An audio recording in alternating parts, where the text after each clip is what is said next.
Good afternoon, everyone, and welcome to CPCO's webinar on the TPA Beyond Management, Moving Toward Possibilities. We are pleased that you have joined us for this interactive webinar session where we will be sharing ideas and strategies on how to make the managerial task of the teacher performance appraisal into one which can inspire rich dialogue with teachers that positively impacts instructional practice and student achievement or well-being at your school. My name is Angela DePrima, and I am a principal working at the York Catholic District School Board on Board Leadership Development Strategy. This afternoon, I am joined by a team from York Catholic as well as Toronto Catholic District School Board as webinar facilitators. Mary Ann Fredrigoni, Principal of Human Resources at YCDSB, Paulette Bellerby, Human Resources, YCDSB, Darlene Clapham, Chief Information Officer, YCDSB, Scott Boland, 21st Century Learning Specialist, YCDSB, and Colleen Hayward, Principal with the Toronto Catholic District School Board. It is recommended that you have a computer directly connected to the internet to view the live broadcast. If you experience any technical difficulties with YouTube broadcast, simply copy the link into your browser and join again. You'll also see at the bottom of every screen the hashtag CPCOTPA. Please use the hashtag during the course of this webinar to post questions to the webinar facilitators or to share tips and ideas on making the teacher performance appraisal process more meaningful.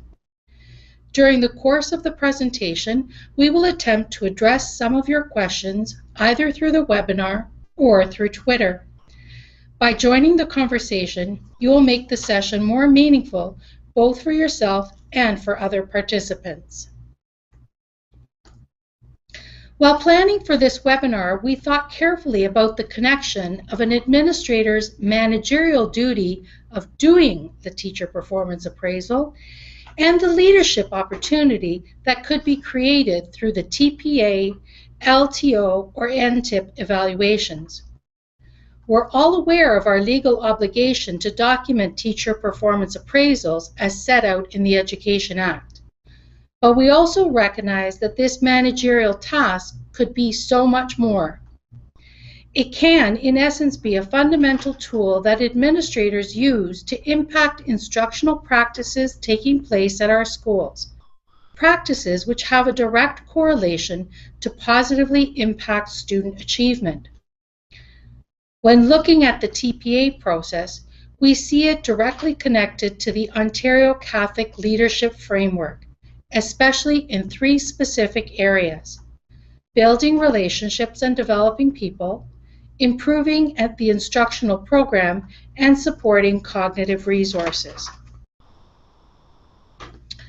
When thought of in those terms, it becomes easier for us as Catholic administrators to make the connection between the teacher evaluations to our faith and to honor the role we play in influencing excellent teaching in our schools. There is much research that suggests that administrators play a significant role in student achievement, albeit through the influence they can exert over their staffs or schools. Recognizing the leadership opportunities that could be fostered through this vision of the TPA process and the need to be explicit of how this fits in with our concept of school management, at the York Catholic District School Board, we developed a professional development workshop for newly appointed administrators through our Board Administrator Mentorship Program. It is this session that has formed the basis of this webinar that we will be sharing with you today. There were three learning goals to this workshop. One, we covered the essential managerial duties of mandated timelines, forms to complete, and report submission to Human Resources. Two, we shared strategies to conducting an effective and meaningful TPA, one that answered the question, how can I augment the learning culture of my school by effectively engaging teachers in the annual learning plan or teacher performance appraisal? 3, we facilitated time and opportunity for administrators to discuss any questions, challenges, and successes that have been pertinent to their experience in this process in the context of a confidential mentoring session.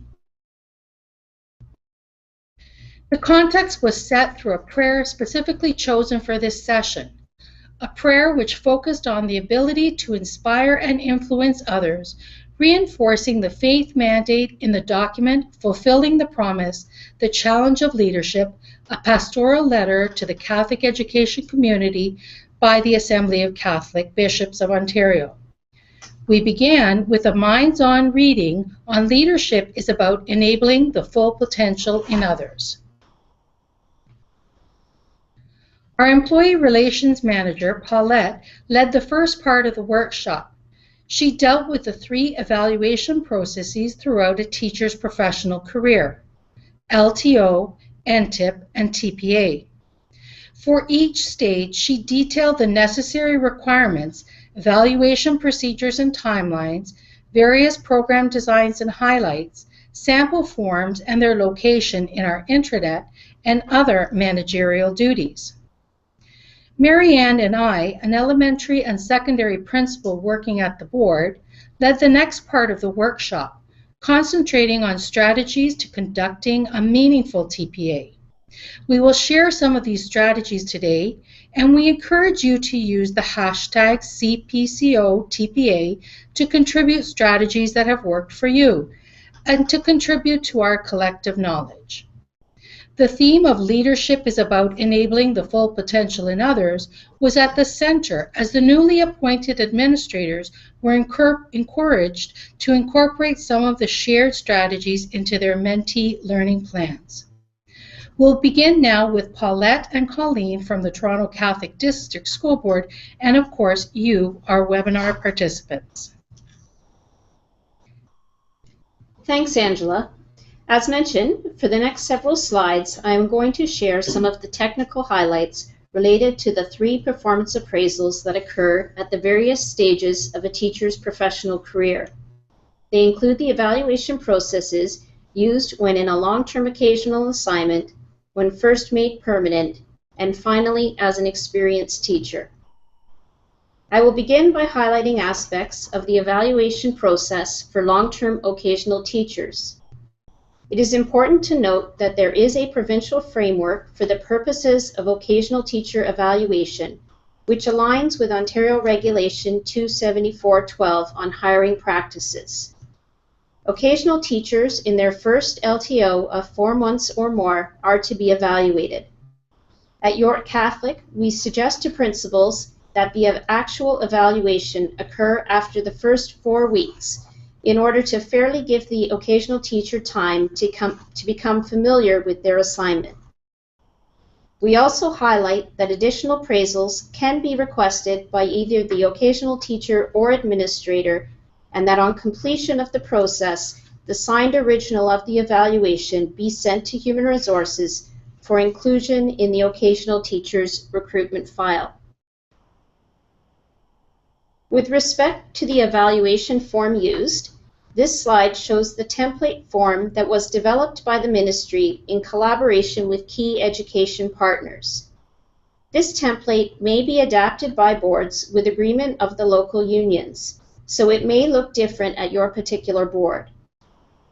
Here you see the top half of the form, which displays the 7 performance expectation statements derived from the Ontario College of Teachers Standards of Practice. You will note that the format for completion is streamlined with a checkmark rating of development needed or meets expectation. The bottom half of the evaluation form provides an area to identify the outcome of the appraisal, whether it was satisfactory or unsatisfactory, as well as places for both the administrator and occasional teacher to add additional comments. Finally, there is a place for signatures, with the OT signing to indicate receipt of the evaluation. In support of the occasional teacher evaluation process, A resource in the form of a table was also provided by the ministry in 2013. This table lists, for each of the performance expectations, possible observable behaviors. It's not intended to be an exhaustive or mandatory list, but to provide some examples of what could be considered. I will now turn it over to Colleen from Toronto Catholic to share a principal's perspective on evaluation of long-term occasional teachers. Colleen? Thank you, Paulette. I will be sharing my perspective as a new principal in the Toronto Catholic District School Board. I was appointed acting principal in September 2015, and before that was a vice principal for 2 years. The LTO form looks a little different in the Toronto Catholic District School Board. We have a 4-point rating system: unsatisfactory, satisfactory, good, and excellent. The best advice I received and now share with you is to know and observe timelines. In Toronto Catholic, we must complete one evaluation if the LTO is under 5 months and a second one if over 5 months. This is important so that teachers do not miss out on applying for permanent positions. You may wish to consult with your board for specific timelines and requirements. For all teachers, including any LTO teachers, I send an email, usually the first week of school, to advise that they are on evaluation and explain a little bit about the process. You may have a system that generates an automatic email, which my system does. However, I prefer to send a personal email as I outline the process, and it sends the message that I'm investing the time in them as well as the process. The email includes the information about setting dates and what to bring to the pre-observation meeting. I do like to set dates with teachers the first month of the school year. I feel it is helpful if there is ever a change in administration, although the dates are not set in stone, and it ensures you have enough time to complete each evaluation. At the pre-observation meeting, I walk the teacher through what the evaluation form looks like and how they will be evaluated, the 8 competencies and the rating system. I emphasize the focus for observation is to celebrate what they are doing well and figure out next steps together. I feel this helps me support the LTO. Even though he or she doesn't have an annual learning plan, I can still support any personal growth goals that come up. A question you may wish to consider and tweet a response to at #CPCOTPA is, which strategies do you use to support and develop LTOs in your school? A quick reminder, if you are having technical difficulties, please check Twitter and/or tweet to let us know. If there's difficulties with the live broadcast, refresh your page, copy the URL in the browser again, and the webinar will also be available on the CPOC website. A reminder, it is better if you are hardwired versus wireless. I'm just looking at the Twitter feed right now, and there's a question. I am curious to hear about how admin have embraced collaborative inquiry in the TPA process. In terms of a collaborative inquiry, I haven't specifically had one in the TPA process in my experience, but because of all the goals that many of my teachers posted on their annual learning plan, from that we actually developed a collaborative inquiry in consultation with another high school, our 21st Century Learning Department and our Literacy Department, around support for teachers in the area of technology, and which then in turn supports students. And we're focusing on the Google Classroom as well as Google Docs. So not specifically for me with the TPA process, but out of the ALP came this collaborative inquiry based on all the different teachers who wanted to focus on technology in the classroom. Right now, I'll turn it back over to York Catholic if they'd like to add their perspective to the question as well. Certainly. At York Catholic, again, we used a very collaborative approach during our mentorship sessions with the principals who were mentoring the new VPs and looking at how to have buy-in from the staff to make the whole TPA process much more inquiry-based and collaborative. And we're going to address some of those strategies later on in the webinar. Angela? I think one of the key pieces of the collective approach that we took around the TPA was offering suggestions and offering opportunities to dialogue with people that had both positive and negative experiences in their career as administrators. So although it was a mini version of a collaborative inquiry, it still was in the same spirit of a collaborative inquiry. And we'll turn it back over to Paulette. Thank you. A different phase in a teacher's career that has processes established to promote professional dialogue and growth is when they're hired into their first contract teaching position. During this stage, the new teacher induction program, or NTIP, provides support, resources, and a specific evaluation process.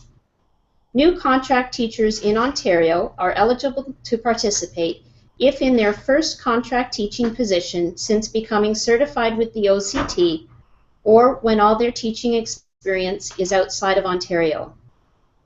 It should be noted that beginning LTOs in their first assignment of 97 or more consecutive days can also participate in NTIP.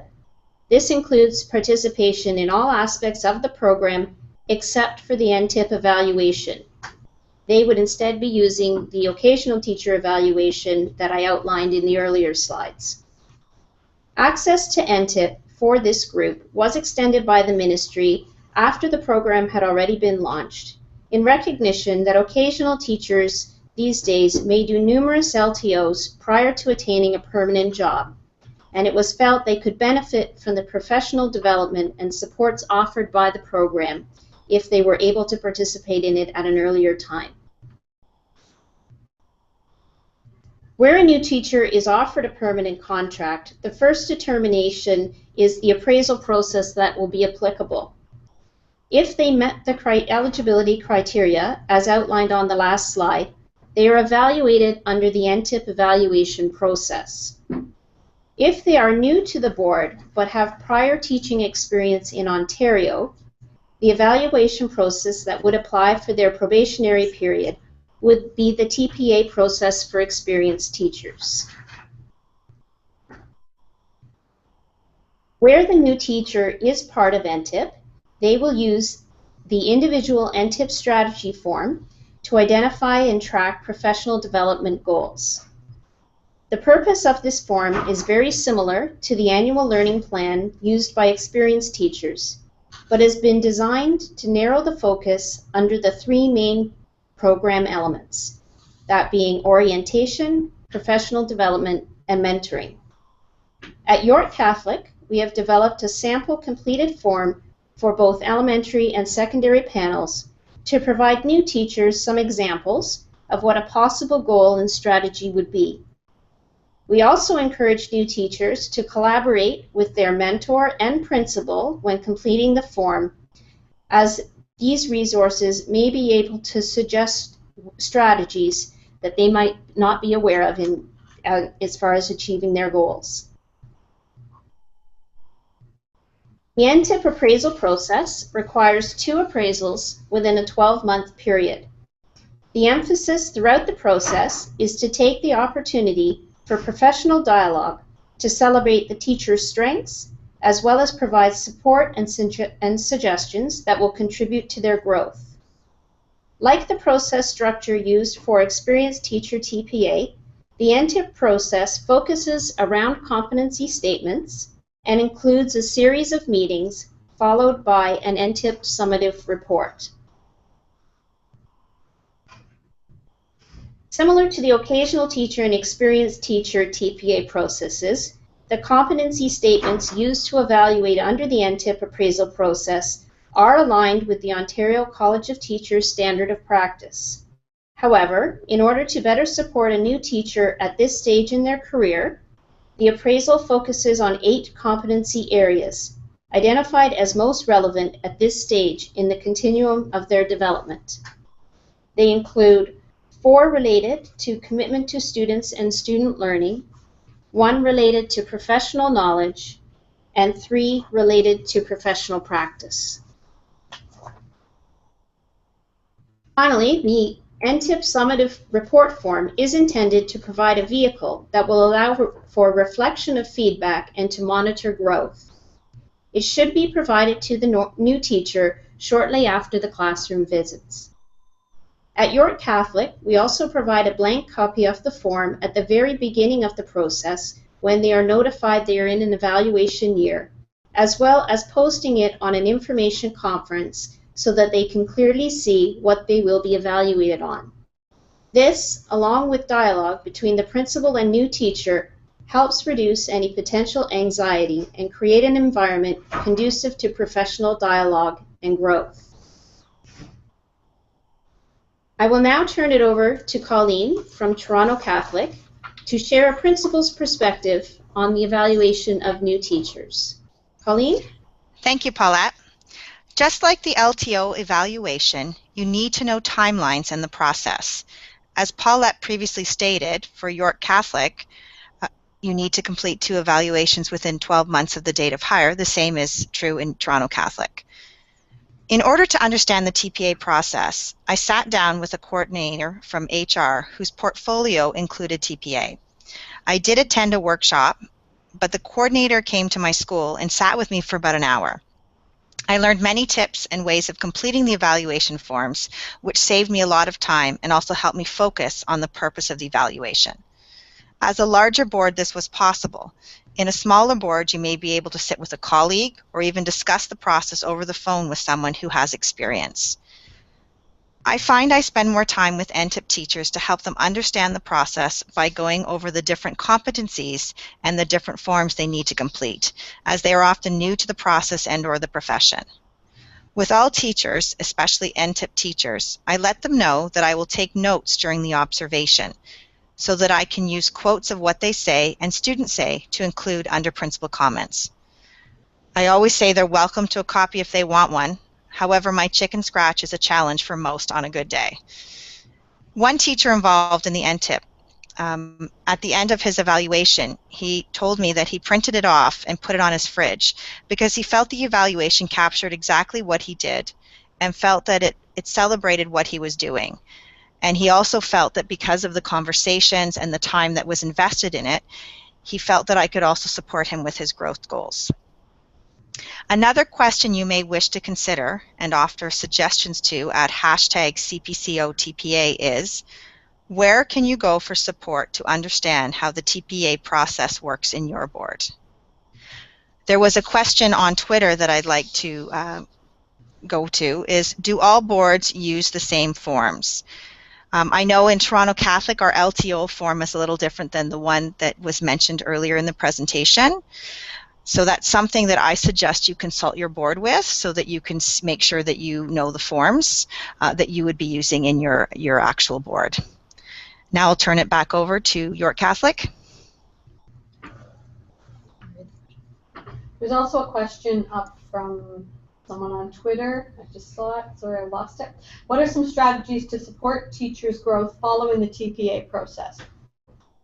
At York Catholic, as with any board, I'm sure you're going to support your young teachers. There's 2 different routes. If someone has a satisfactory evaluation, there's lots of opportunities still for mentorship, both formal mentorship through their NTIP mentor and informal at a school level and through other teachers that they've been working with. There are also many in-services at the board level around student services, the special education department, technology, curriculum development. So we have a lot to offer. Most of those are after school in-services. If someone's had an unsatisfactory evaluation, then we move into, again, the formal growth plan with a lot of support. That involves support from HR. We work with the school superintendents and the principal and the teacher. We bring in consultants from a board level to help with curriculum and planning. Perhaps classroom management is a concern. Again, we call on our behavior support consultants. And again, there's always opportunities for growth and new learning, and timelines would be put in place so that there could be follow-up and dialogue prior to the next formal evaluation. Certainly in the NTIP, there is the built-in understanding of mentorship, but you'll see that as we talk about the TPA for experienced teachers, there's also strategies that principals can use, namely the annual learning plan, that assist in building in that concept of mentoring informally into the TPA growth plan as well. Paulette? Thanks, Angela. The final appraisal process that I will provide some highlights on today is the one in place for experienced teachers.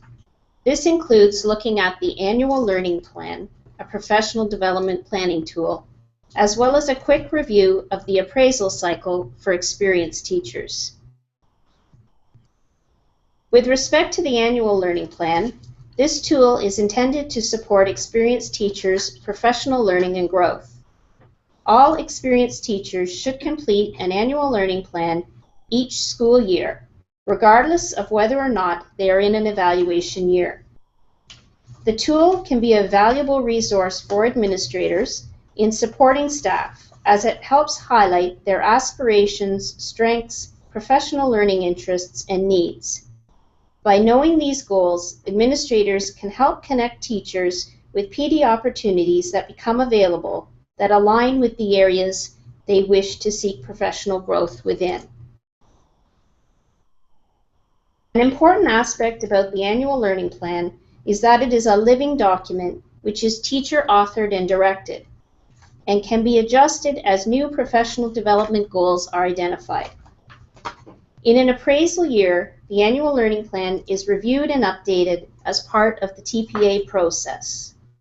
In non-appraisal years, the meeting with the principal is optional. However, a plan must still be submitted by the end of October.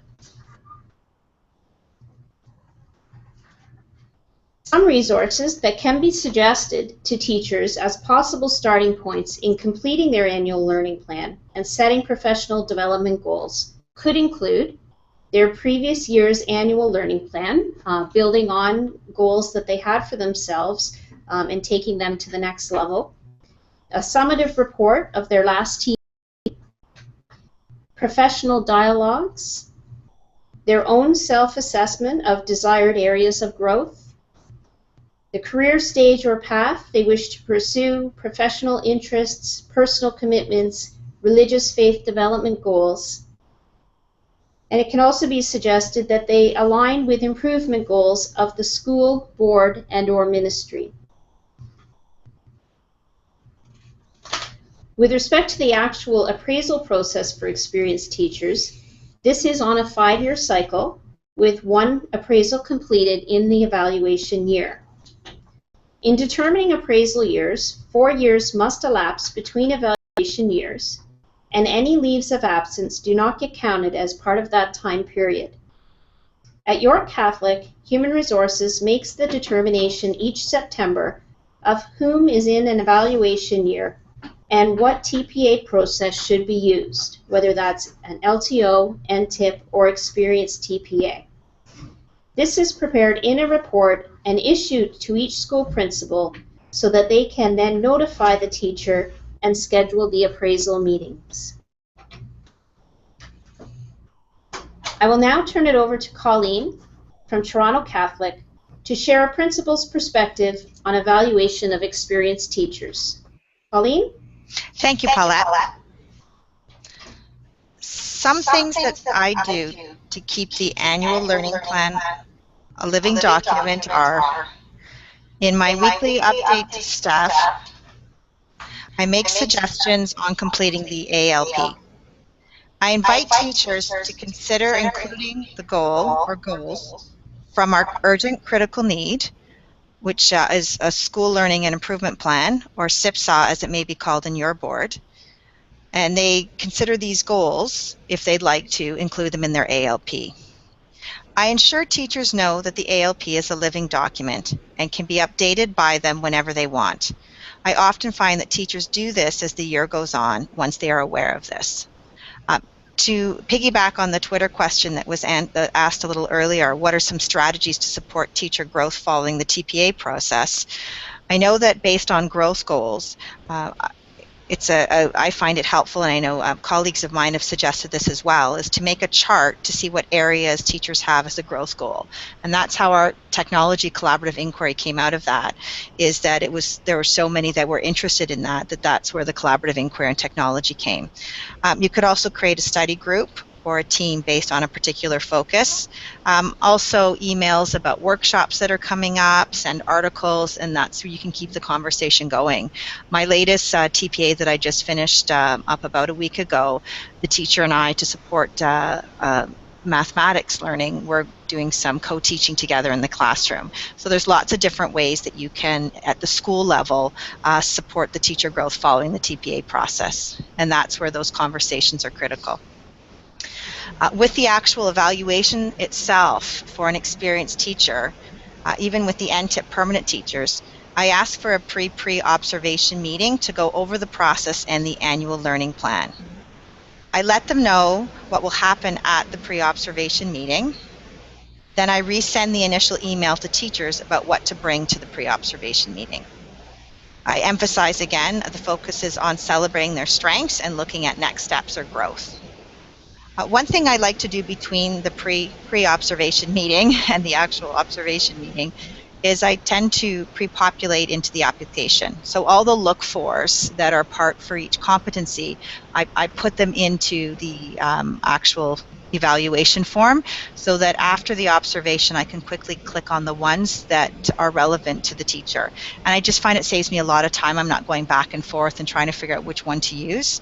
And I know this is something that I've shared with other colleagues, and they found it just speeds up the process, and that you can focus on what you need to focus on.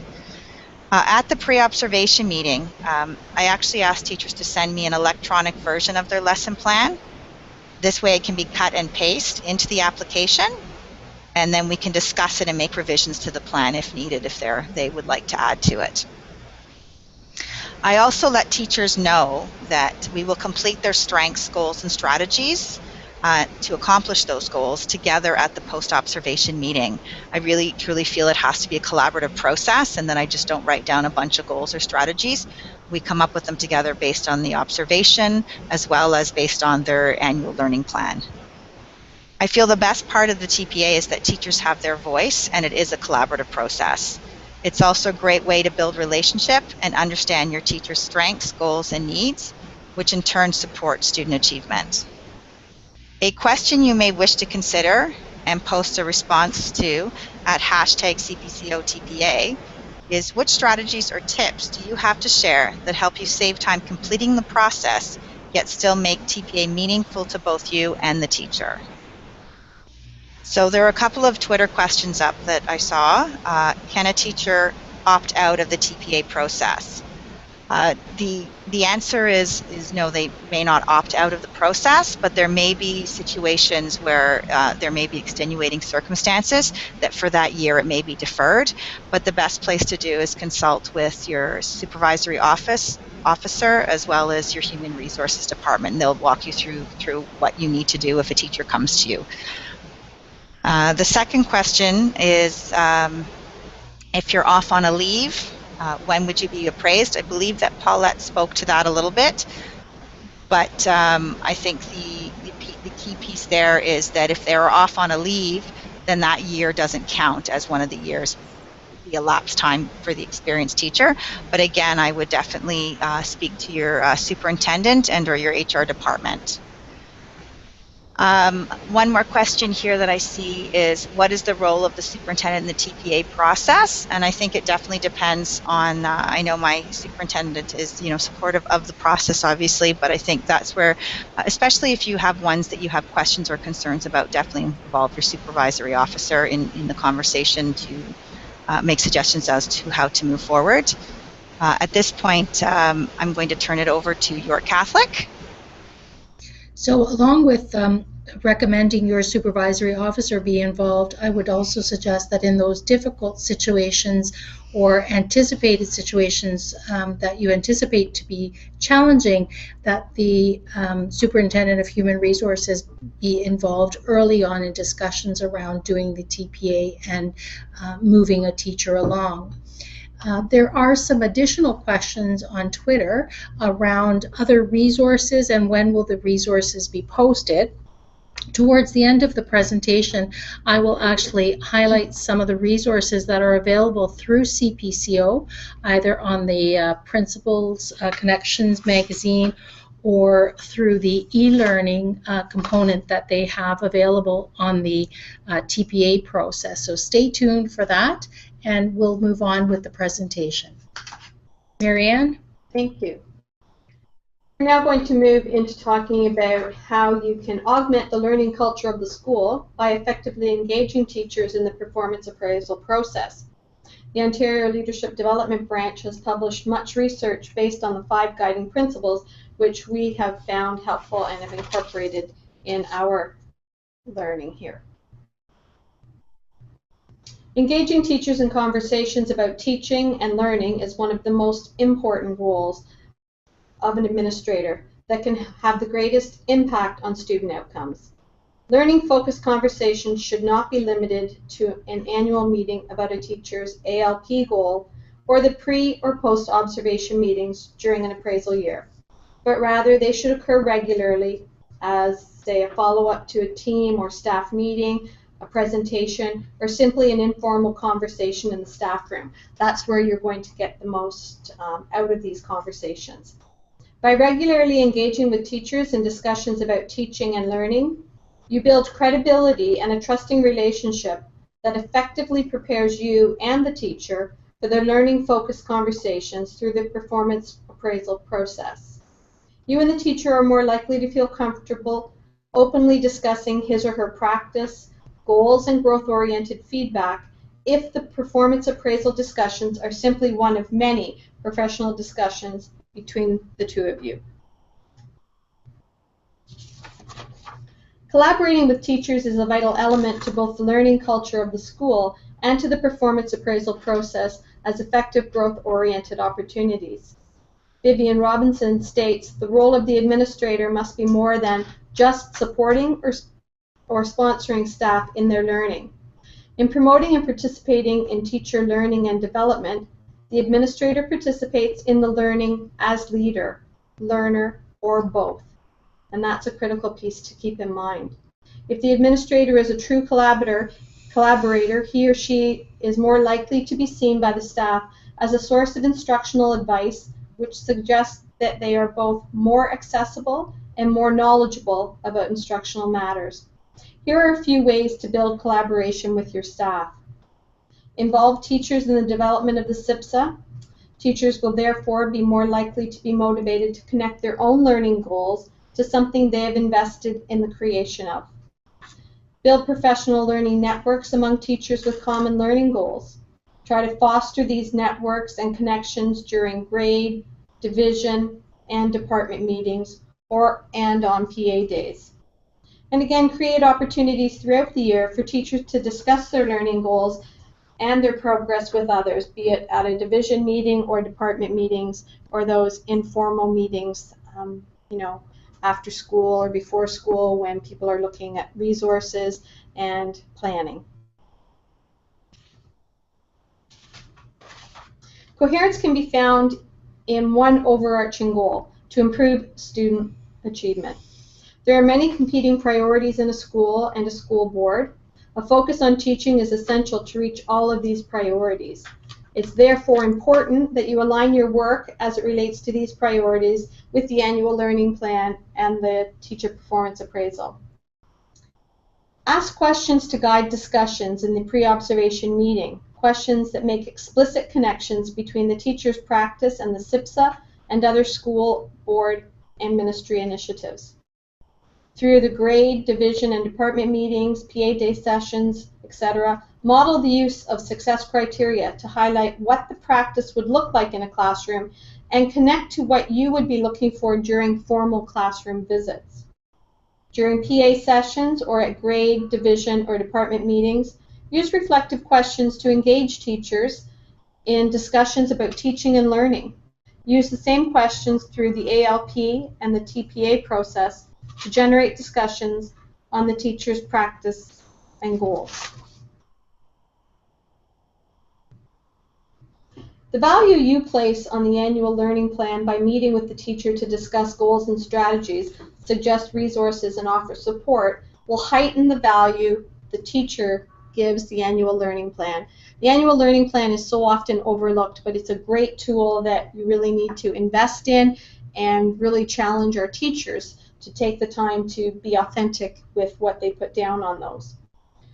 You can further build value into the annual learning plan and the TPA process by aligning professional learning and resources with your staff's goals. You can do this in several ways. Some things that we've used here are we've analyzed and collated the learning goals outlined in the annual learning plans into common themes which may guide the refinement of your SIP set. You can use these to connect formally or informally teachers with common learning goals within your school. You can design differentiated learning, staff learning based on the themes of learning goals, and also support learning goals by accessing school, board, and ministry resources. The performance appraisal process is designed to engage in collaborative, growth-oriented discussions about teaching and learning. Embedded in the broader learning culture of the school, performance appraisal can profoundly motivate and stimulate teacher growth and instructional improvement.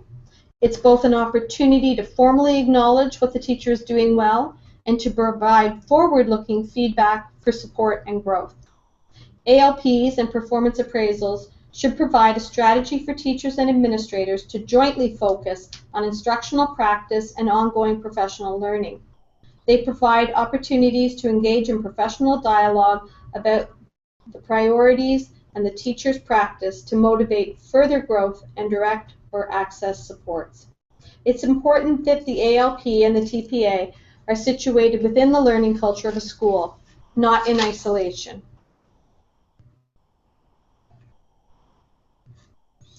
Just before we move on to the next part of the presentation, we'd like to take a look at some of the Twitter questions. There is a question about using this collaborative approach in the TPA process. Do you experience any challenges? I think it would be foolish of us to anticipate there would be no challenges. But I think that we need to keep in mind that the challenges stem primarily from the fact that the TPA is a stressful process for most teachers. The anxiety level that many teachers have about an administrator coming in to do an evaluation on them or an appraisal is significant, and that needs to be taken into account. I think some of the strategies that we've shared and some of the strategies that have been shared on Twitter assist with alleviating some of those stresses and perhaps make that collaborative approach a little more successful. One other question, do you have any recommendations for professional reading for a new principal to this process? The recommendations would stem from seeing what is in your board's HR department first and foremost in terms of forms and the mandated managerial duties of doing the performance appraisals. But certainly in the mentorship session, which was the basis of this presentation, we offered 2 resources to our principals and to our newly appointed vice principals. Smart Trust, which is by Stephen Covey, and Having Crucial Conversations. And we will talk about those in a few moments. In my experience, one of the most underutilized tools for conducting a meaningful TPA at our disposal is the annual learning plan. The purpose of the annual learning plan is to facilitate each teacher's continuous learning and development through the identification of their professional learning goals and strategies. The annual learning plan can be used to open conversations and engage and develop a teacher's instructional strategies. This could be accomplished by providing written acknowledgement of the teacher's ALP to validate and encourage the promotion of self-directed lifelong learning among staff. It also provides an excellent tool for connecting colleagues with similar goals or colleagues who can mentor each other. The administrator's use of the ALP is like that of a teacher creating a classroom profile. Having the opportunity to look holistically and evaluate teachers' needs with the limited financial resources is the most effective. The coherence that is created between the annual learning plan, school improvement plans, and budgeting create meaningful opportunities for administrators to impact student achievement and well-being. I'm sure we all have many rich exemplars that we can recall, and I've just shared one where the written acknowledgement not only validates the teacher's goal, but also demonstrates the commitment on the part of the administrator to support the teacher and to align budgetary needs in order to facilitate that teacher's goal. We invite you to share your tips at CPCO TPA, and at this time, Marianne and Paulette will highlight some of the conversation from Twitter. There's a question posed, what is an effective strategy for dealing with resistors or teachers who are skeptical to the process? I think that goes back to the whole concept of having those instructional leadership conversations regularly throughout the school year, not just during the time of an evaluation. And one of the tips that I've used in the past is I've approached a teacher and basically asked what they were concerned about and sort of turn it around to have them set out what their goals are very informally with nothing written down at the beginning. Sometimes people are so afraid of what you're going to write down. And to highlight that this is an opportunity for me, as Angela was saying, to highlight all the awesome things that teachers are doing and to then perhaps give them the opportunity to seek out new opportunities of learning through something I know that's available through a board, in service or something like that, and just get the dialogue started. Certainly one of the strategies that I've used with skeptical teachers have been to make them the mentor to another teacher, where they are actually being highlighted as doing something positive and in fact engaging in a leadership opportunity with another teacher that is willing to learn from them. I find that this kind of approach can generally, again, make them a little more amenable to going through the TPA process because they see it valuable. The other is making sure that the annual learning plan is different every year or is a continuation every year.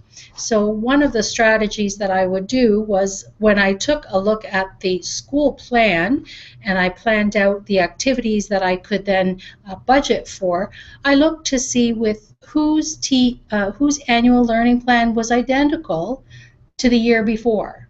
And I invited those teachers in to have a conversation and inquire about, was there no opportunity, was there the wrong timing, what was it that prevented the movement of their growth in that self-directed area. Okay, I also see a question up there. Someone's asking for the names of the books that we just mentioned. They'll be coming up in one of the slides any minute now. And again, there's Smart Trust and Crucial Conversations. There's another question. What do you ask teachers to bring to their pre-observations meetings? I'm going to turn that over to Colleen. I'm going to ask her to talk specifically about what she asked teachers to bring to their pre-observation meeting. Hi, thank you. The pre-observation meeting is actually a bit more of a conversation, and that's where we do go over the ALP, and we spend time on the ALP and then going through what's going to come up at the pre-observation meeting. And I think to follow up on your question about the anxiety and stress, I think that really does alleviate a lot of the anxiety and stress for teachers about the process. They see that I'm taking the time to make sure they understand exactly what's going to happen at the pre-observation meeting. For the pre-observation meeting, I do ask teachers to bring their lesson plan. I know in some boards it's different. We go in and only observe one time, unless teachers would like to invite us in more than that.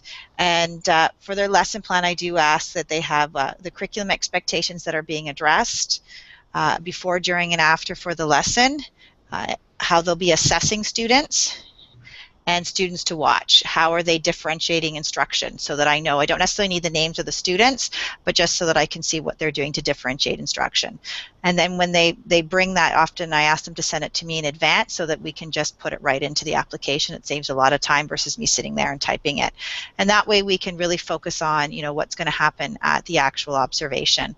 And I do try to schedule the observation very close to the pre-observation meeting, so that it's usually 1 or 2 days apart, so that there's not a lot of anxiety or stress between the two. So they know exactly what's going to happen, and then we go into the observation. And I do try to have the write-up done fairly quickly after that as well. So I try to schedule everything within about a week. It doesn't always work out. Things happen in terms of the actual write-up, but I try to make sure that the pre-observation and observation are fairly close together. I think it helps with the stress. But that's all. And any resources they like to bring to the pre-observation meeting, or anything they'd like to share with me, I invite them to bring to that actual meeting as well. So that's what I ask for. It may be a little different in other boards, but I know that's what I ask for to bring to the meeting with me. I think in York Catholic it's fairly common as well to ask teachers to bring their lesson plans and any resources, any material that they have for evaluation, anything that they'd like to showcase and make sure gets highlighted in the context of their TPA. That's a good time to bring the resources in, because you generally have a quiet time where you're meeting, and your meeting is focused on the teacher performance appraisal. During the observation, there are so many things that are happening, and as Colleen mentioned, it is a good idea to take notes throughout the observation and to share those notes with your teacher that is part of the evaluation process as well. So I think those are good strategies. One additional strategy is not with the pre-observation, but after the observation has been concluded, I would have an informal meeting with the teacher, and at that time I would share some of the highlights of the items that I had noted during the observation, and I would share any gaps, any gaps and things that I did not see. And I would always indicate to a teacher that if I could not see it, I could not comment on it. And that allowed them to invite me back in if there was an area that was a gap, and to be able to include that conversation in their actual evaluation. With regards to the 2 resources we spoke about earlier around getting those crucial conversations underway and building that trust, the 2 resources we referred to are on the screen now: Crucial Conversations, Tools for Talking When Stakes Are High, and Smart Trust. And they will also be posted on the CPCO website. These 2 resources we use with our aspiring leaders in our discernment series and with our principal vice principal mentorship program.